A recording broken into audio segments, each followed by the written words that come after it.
What happens when a self-made CEO sees his company through the eyes of a hot dog vendor at a baseball game? Harlen Locke stood alone in the back hallway of Section 112, adjusting the brim of his fake vendor cap. He wore a blue polo, cargo pants, and a vendor apron with the company's logo stitched across the front, a uniform that made him unrecognizable. The gray beard he'd grown out over the past month, and the thick-rimmed glasses helped, too. He looked more like a tired retiree than the man who owned all 19 of the stadium's food stands. He'd bought the company 7 years ago from a retiring couple in Michigan. Back then, they had 6 stands in small-town arenas. Harlen had expanded it to 19 across 4 states, anchoring his biggest investment inside this Major League Baseball stadium. The money rolled in, but lately something had been gnawing at him. Sales were steady, but customer complaints had ticked up. A few food safety violations. Turnover was high. And the last district manager meeting? All smiles, all excuses. Harlen didn't buy it. So here he was, undercover as a new hire named Gary, ready to shadow vendors and see the truth. He never met most of the newer employees. Turnover was just that bad. Plus, vendor teams were hired locally by the store managers. No one had any reason to suspect the guy hauling mustard packets was actually the CEO. He walked out to the stand near the left field bleachers. The manager, a bored guy named Troy, barely looked up from his phone. "You're the new guy?" Troy asked, not moving from his stool. "You're with Marcus tonight. He's on card duty. You just walk, sell, do what he says." "He's been here a while." "Got it," Harlen said. Troy just pointed to a man already stacking trays. "That's him." Marcus was in his early 30s, short, solid build, wearing the same uniform but with a sweat-stained cap and a muscle memory in his movements that said he'd done this 100 times. His eyes had that tired but focused look, like he'd seen too much to be excited, but still cared enough to do it right. "You're Gary?" Marcus asked. "Yeah." "Cool. Stay close, don't get in the way. When I say move, move. We don't stop walking unless someone buys. Keep the tray balanced, don't talk politics, and don't argue with drunks." Harlen nodded, and they moved. The next 2 hours were a blur. They walked the upper section, calling out hot dogs and pretzels. Marcus's voice never cracked, his rhythm never broke. He didn't just sell, he knew faces, remembered names. He tossed a pretzel to a kid in a Cubs jersey without charging and said, "Tell your dad he still owes me a beer from last season." Sales were solid. Harlen could already see why. Marcus wasn't just a vendor, he was part of the stadium's heartbeat. "Break in 10. Marcus finally muttered, guiding them back to the tunnel. "We'll rest behind Section 104. They walked past a few other vendors, some half asleep, others glued to their phones. Marcus peeled off suddenly and jogged down 3 rows in the lower section. Harlen followed. A man in a wheelchair was sitting alone with a blanket over his legs. He had on a faded veteran's cap and a quiet, almost distant stare. "Mr. Holloway." Marcus smiled as he knelt beside him. "Your usual?" The old man blinked and nodded slowly. Yeah, kid. Just one. And the Coke." "You remember?" "I always do." Marcus pulled out a wrapped hot dog, added extra relish, and handed it over. Then he reached into his apron and pulled out the soda. He didn't charge him. The vet reached for his wallet, but Marcus gently stopped him. "I got it, Mr. Holloway. Like always. I told you don't do that. And I told you, you served so I could yell about umpires and hot dogs. We're square." The old man chuckled. "Damn kid." Harlen watched the scene without a word. Something in his chest tightened. They walked back toward the tunnel. Harlen finally asked, "You do that often?" Marcus shrugged. "Every home game. He comes to maybe 15 a season. Lost both legs. Korea. Doesn't talk much, but I don't know. Makes me feel grounded. Company doesn't cover that." Marcus scoffed. "Nah. That's me. I just pack an extra dog and soda when I know he's here. He never asks. It's just. Right. Harlen didn't know what to say. He kept walking. Back at the tunnel, Troy was laughing with another worker, both of them eating from the food carts. Hey, Marcus called. That's for customers. Troy rolled his eyes. We didn't sell it. It's leftover. It's the third inning. So? Marcus shook his head and muttered something under his breath.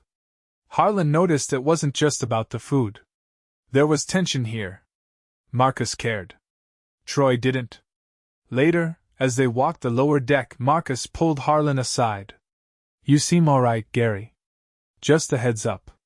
If you're sticking around, don't cross Troy. He's tight with the district guy. Complaints disappear. Promotions stall. Just keep your head down. Harlen raised a brow. Is that why you're still vending after 5 years? Marcus looked away. Maybe. I applied twice. Got passed over. No reason given. They kept moving. By the end of the night, Harlen's back ached, his feet were sore, and his mind was racing. He'd planned to shadow 3 different vendors this week. But now, he wasn't so sure. Marcus wasn't just a good employee, he was the glue holding this whole stand together. And Troy? He was the reason guys like Marcus never got promoted. Harlen walked out of the stadium, his fake name badge still pinned crookedly on his shirt. In his chest, something had shifted. Tomorrow, he'd be back. But not just to observe. He'd dig deeper. The next evening, Harlen returned to the stadium in the same worn uniform, the same name tag clipped to his chest, Gary. The ache in his calves from the previous night still lingered, but it was secondary now. What stuck with him more was the quiet conversation with Marcus and the look in the old veteran's eyes, like the ballpark was the last place that still made sense to him. This time, Harlen didn't report to Troy. He arrived early and caught Marcus just as he was checking inventory at the cart. The man was counting pretzel bags, cross-referencing them with a clipboard that looked like it had been reused all season. His pen didn't even have a cap. What time you start? Harlen asked, stepping beside him. Marcus didn't glance up. 5:30. Cart's gotta be loaded before gates open. Thought first pitch was at 7. It is. Doesn't matter. We prep early or we fall behind. Harlen noticed the cart's wheels were stiff. One squeaked when Marcus nudged it forward.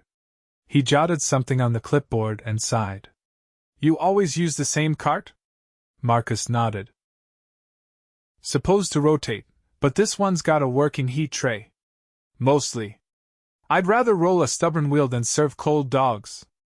Harlen leaned against the wall, watching him. You ever ask for a new one? Twice. Got told they'd look into it. That was last summer.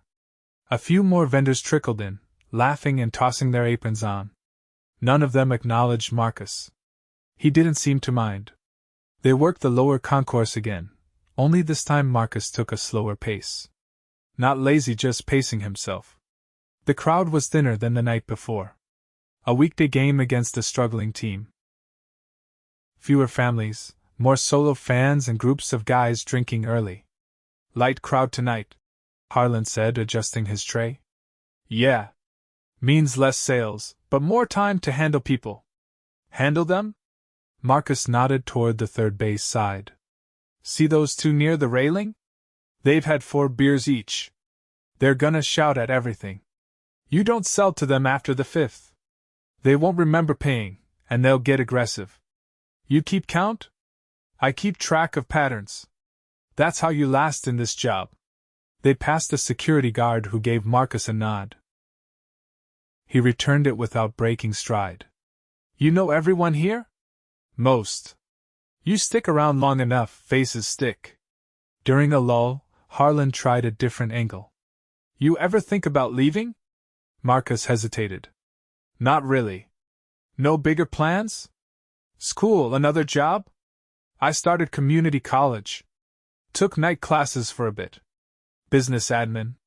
But I couldn't juggle both. Couldn't afford to cut hours. You don't get benefits? Only managers get those. Vendors are hourly. No sick pay, no dental.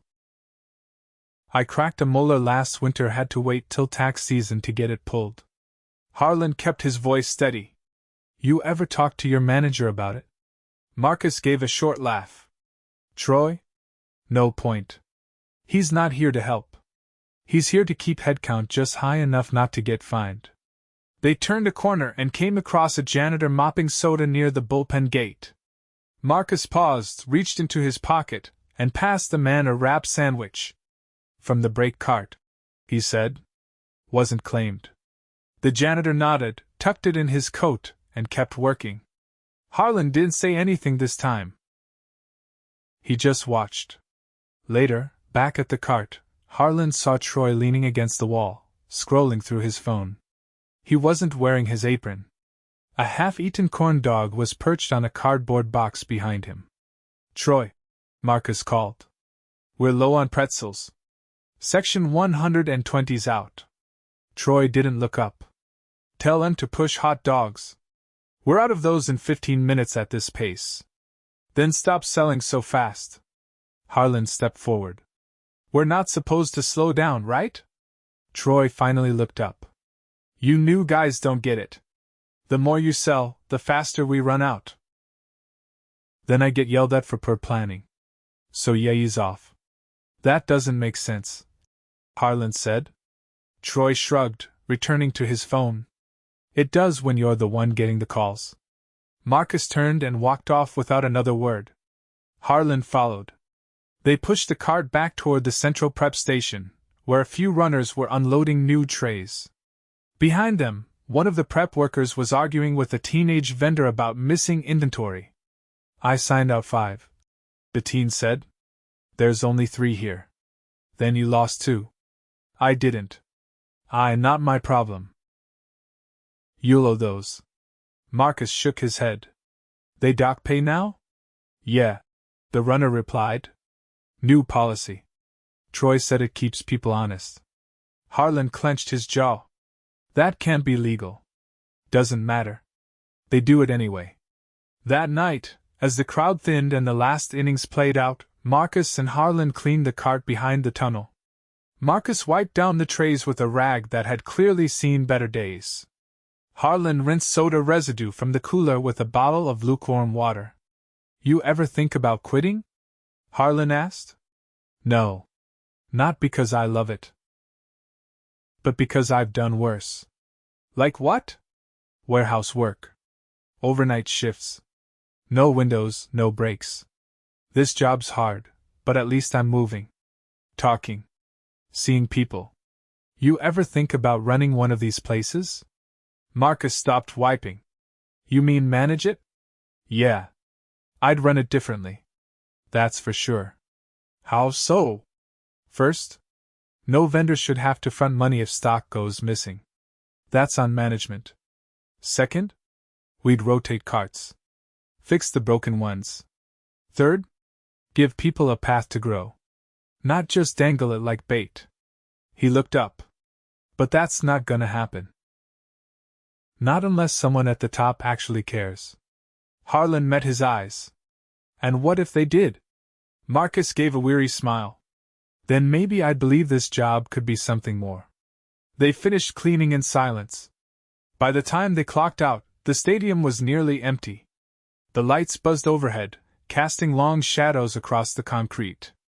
Outside, as they walked toward the employee lot, Harlen paused. I'm working again tomorrow. You? Yeah. Same time. See you then. Marcus nodded. Yeah. See you, Gary? Harlen waited until the man disappeared into the parking lot before turning toward the street. He didn't head for the bus stop this time. He walked 3 blocks to where his driver waited in a black SUV. He climbed in, pulled off the cap and glasses, and sat back in silence. Everything all right, Mr. Locke? The driver asked. Harlen stared out the window. No, he said. But it will be.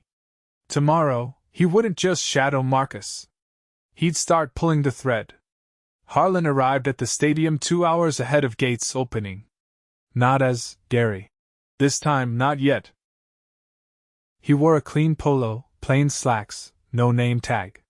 He entered through the staff entrance with a clipboard under his arm and a quiet authority that made security barely glance at him. Instead of heading toward the vendor prep area, he made his way to the small office above Section 201, the one where district managers checked in during game days. The door was ajar. Inside, a man with gelled hair and a pressed shirt leaned over a laptop, eating trail mix from a plastic bag. A badge clipped to his chest read, "Chase District Lead." "Morning," Harlen said, stepping in. The man looked up, confused for half a second. Then his posture shifted. "Mr. Locke. Wasn't expecting you." "I know." Chase closed the laptop slowly, like he wasn't sure if he should be hiding something. He motioned toward the folding chair across from him. "I'd offer coffee, but the machine's been broken since the second home stand." Harlen didn't sit. "I've been working undercover since Monday." "As a vendor?" Chase blinked. "Undercover? I wanted to see the operation for myself. Not from reports. From the ground. I would by Gary." Chase's face twitched, and he stood quickly. "I wasn't informed. If I had known, you weren't supposed to know. That's the point." Harlen set the clipboard on the desk and opened it. "I worked 2 shifts under Troy's stand. I saw the conditions. The carts. The way stock is handled. The way employees are spoken to." Chase started to speak, but Harlen raised a hand. "I'm not looking for explanations. I'm telling you what happens next." He pointed to a list on the clipboard. "Effective immediately, we're suspending Troy. An interim manager will be assigned by Friday. We're also reviewing every stand manager's promotion and disciplinary records for the past 2 years. If I find any more inconsistencies, any retaliation, any intimidation, it won't be suspension next time." Chase's mouth opened slightly, but no sound came out. "I want vendor carts fully inspected and logged by Monday. Cooling trays, wheels, handles. Every piece of equipment. If it's broken, it's replaced. No more excuses about budgets. I've already approved the funds." He pulled a sealed envelope from the inner pocket of his jacket and dropped it on the table. "That's the formal directive. You'll circulate it to every stand lead tonight. No delays." Chase nodded stiffly. "One more thing," Harlen added. "Marcus. Vendor under Troy. 5-year employee. Never late. High sales. Knows the stadium better than half the ushers." Chase blinked again. "I think I've seen the name. He's the reason that stand is still functioning. And he's been passed over twice for promotion." Harlen leaned in slightly. "I want his file. Every time he applied. Every reason he was denied. If I don't see something valid, you're going to explain that to me face to face." Chase swallowed. "Yes, sir." Harlen turned and walked out without another word. He didn't go home.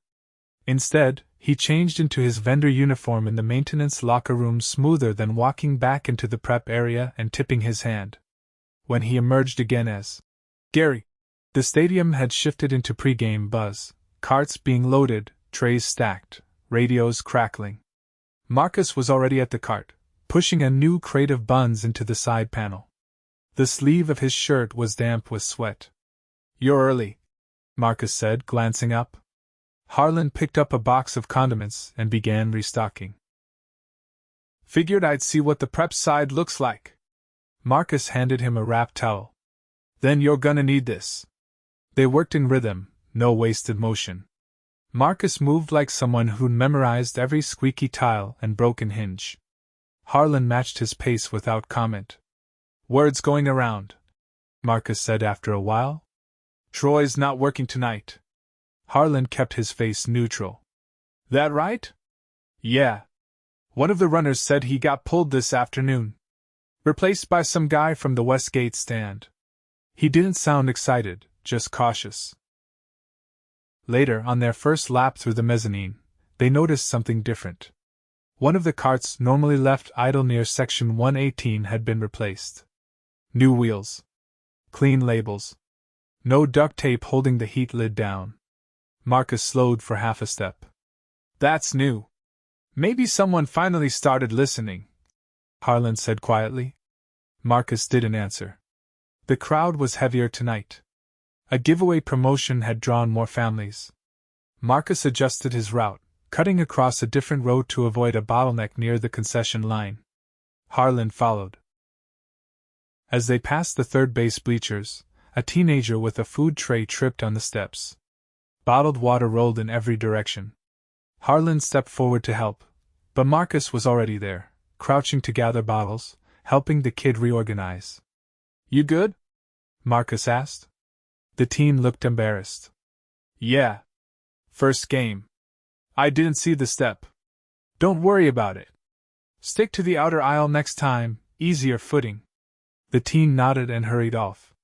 You always do that? Harlen asked as they moved again. What? Step in. Help. Teach. Marcus shrugged. Nobody taught me. I figured it out. If I can save someone a month of headaches by showing them how to walk a route, I do it. They sold steadily through the sixth inning. Harlen didn't say much. He observed. Near the end of the seventh, Marcus paused near a vendor runner standing by a storage door. The runner handed him a folded note. Marcus read it silently, then folded it again and tucked it in his back pocket. What was that? Harlen asked once they were clear. Interim manager wants to talk after closeout. Said it's about scheduling. Harlen didn't press. After the game, they cleaned the cart in the same utility corner. This time, the rag was new. So was the sanitizer bottle. Small things, but noticeable. Marcus noticed. Feels different tonight, he said finally. Not just Troy being gone. Something else. Harlen wiped down the last tray and leaned against the wall. You ever wonder what would happen if someone upstairs actually came down here and saw all this? I used to, Marcus said. Then I stopped. Figured it wouldn't change anything. Harlen looked at him for a long moment. Then he reached into his apron and pulled out an envelope. Plain white sealed. Marcus stared at it. What's that? Harlen handed it over. Open it when you get home. Marcus hesitated, then took the envelope and slid it into his pocket. They walked out together again, as they had the night before. At the lot entrance, Marcus paused. You're not like the other new guys, he said. Why's that? You listen. Most people just nod and wait for the shift to end. You ask questions. Pay attention. Like you actually care what happens here. Harlen met his eyes. Maybe I do. Marcus nodded once. Then he turned and walked toward his car.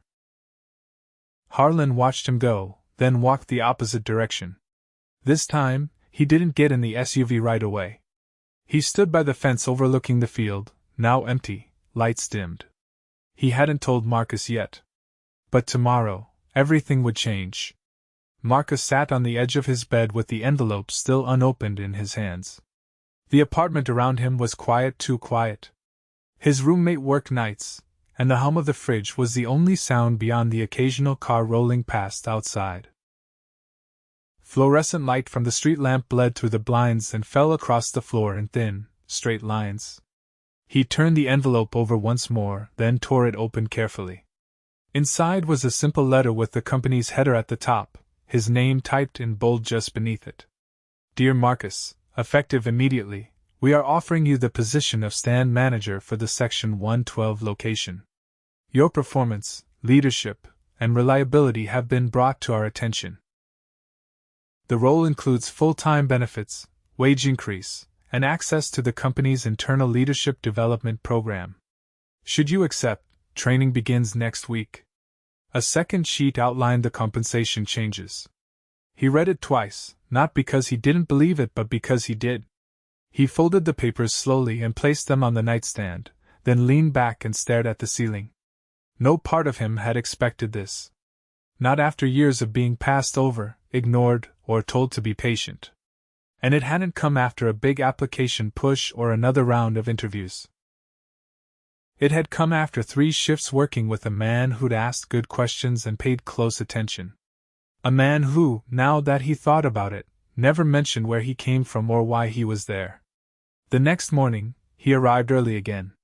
He wore his vendor uniform, out of habit more than necessity, and waited near the prep area. The usual chatter filled the air, runners complaining about stock, someone asking to switch break times, the hum of the delivery fridge kicking on. No one mentioned Troy. No one even asked? At 5:07, Harlen walked in. The uniform was gone. He wore a pressed button-down and slacks. No name tag. Just a clipboard and a quiet nod. "You're not Gary anymore," Marcus said. "No," Harlen replied. "Name's Harlen Locke. I own the company." Marcus didn't respond right away.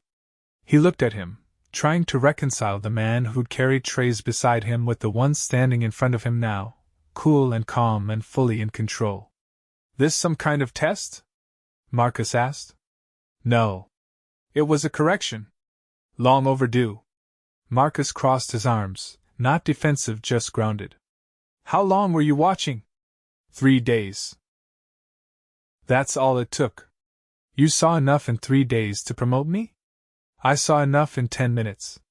The rest just confirmed it." A runner called out a supply count behind them. Either of them turned. "You're not just here to deliver news," Marcus said. "No.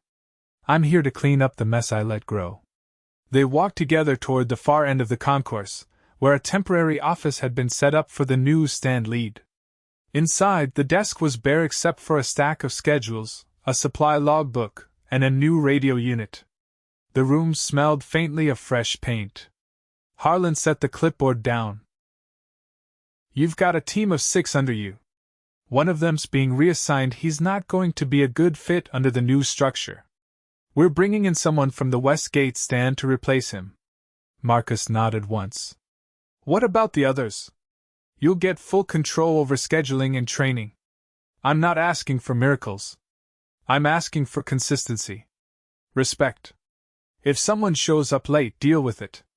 If someone works hard, reward them. We'll back your decisions, as long as they make sense." Marcus studied the schedule. "There's still gaps. We're hiring. But I'm not rushing bodies in. I'd rather be short for a week than bring in someone who doesn't care." The radio crackled, then went silent again. Outside the window, early vendors were pushing carts into position. The usual chaos was still there, but it felt quieter now. Less frantic. More intentional. "You're not going to stick around, are you?" Marcus asked. "No. I'm headed back to headquarters next week." "Then how do I know this doesn't fall apart again?" Harlen held his gaze. "Because I've already replaced the district manager. Chase is out. His replacement reports directly to me until we restructure the oversight model." Marcus didn't smile, but his posture shifted just enough to register. "What about the vet in Section 104? He asked. "I spoke with Stadium Ops. He's on a comp list now. Food and drink included. Stadium-wide." Marcus exhaled through his nose. "That's good.